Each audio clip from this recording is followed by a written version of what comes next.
Yeah, I think you're probably right. I think I'm probably a little bit overly brutal when it comes to analyzing where we're at, just because I think where I want us to be at and where we're currently at are probably a little bit different. I think you're exactly right. We travel a lot of young kids, so some of the mistakes that we made a lot of it is just because they're young. Certainly not to take anything away from what David did and Kaylin and breaking school records, and Ashton setting some provisional marks, and Cam, her 400 was outstanding. But I think the expectations here are high. So I think we're getting closer to where I want to be, but we need to grow up pretty fast. Speaking on the provisional marks and the school records, David and Kaylin, both freshmen, Cam, another freshman with the provisional mark as well. Talk about those kids and then the youth as a whole. I mean, you guys were set 21, I believe, top 8 finishes, and I believe over half of those were freshmen or sophomores. So talk about the youth. You speak to that experience a little bit. Yeah, they're growing. They're starting to figure out how we race at this level. That what they were able to get away with in high school doesn't work at this level. But I also think the thing that's unique, especially with David and Kaylin in particular, is they're racers. They don't just go out there and try to run just these tempos and stuff. They actually engage the race and try to run fast.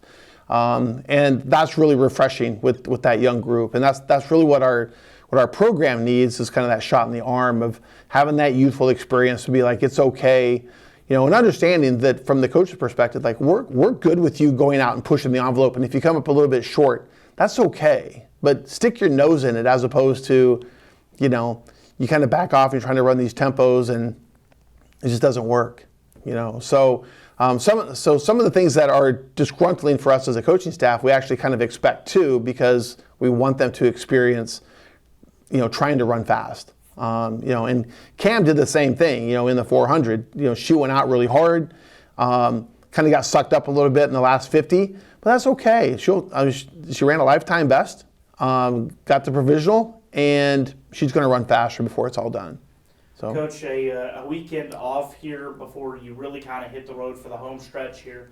What's the plan this week? I know we're dealing with some weather here in the area for a majority of the week, it looks like, but what's the thought process now? You got 2 meets under your belt. You've got 3 huge ones coming up. You got 2 more regular season meets. You got the Washburn Open, and then you're going back to Pittsburgh the next weekend for yet another meet. But then you got the conference championships here in just over a month and a half. So what's kind of the thought process here with the team kind of hitting the home stretch? Yeah, so I think the big thing is starting to figure out where do we want to put kids as we work towards the conference meet. Obviously, we have some kids that have to hit qualifying marks for the conference meet. So putting them in positions to be able to hit those kind of marks. But also trying to figure out, like, what are the pieces for our 4x4s? What are the pieces for our DMRs moving forward? And just trying to continue to build confidence and capitalize on the things. We have a couple key people on the women's side that we need to get healthy. So that's going to be part of it as well. And honestly, try to do the best we can with the weather that we have, and hopefully we can hold the pieces together.